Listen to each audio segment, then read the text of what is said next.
ভুলে যাওয়া ফেসবুক আইডির পাসওয়ার্ড দেখে নিতে পারবেন জাস্ট এক ক্লিকে। আপনি অনেকদিন আগে একটা ফেসবুক আইডি খুলেছেন কিন্তু আপনার পাসওয়ার্ড মনে নাই। আপনি চাইলে খুব সহজে আপনার হাতে থাকা স্মার্টফোন দিয়ে দেখে নিতে পারবেন। কিভাবে ভুলে যাওয়া ফেসবুক আইডির পাসওয়ার্ড দেখে নেবেন চলুন তাহলে দেখিয়ে দেওয়া যাক। ভিডিওটা আপনার টাইমলাইনে শেয়ার করে রাখতে পারেন, যে কোনো সময় আপনার প্রয়োজন পড়তে পারে। ফার্স্ট অফ অল আপনার ফোনের সেটিংসটা ওপেন করবেন।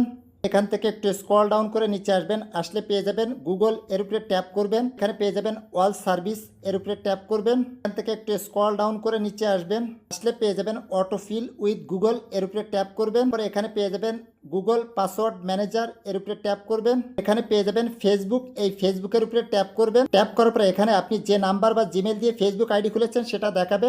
তার নিচে এই যে ডট ডট রয়েছে এইটাই আপনার ফেসবুকের পাসওয়ার্ড। এটা দেখার জন্য সাইডে যে চোখের মতো আইকন রয়েছে এর উপরে ট্যাপ করবেন। ট্যাপ করার সাথে সাথে আপনার ভুলে যাওয়া ফেসবুক আইডির পাসওয়ার্ডটা দেখে নিতে পারবেন। এভাবেই আপনার ভুলে যাওয়া ফেসবুক আইডির পাসওয়ার্ড খুব সহজেই দেখে নিতে পারবেন।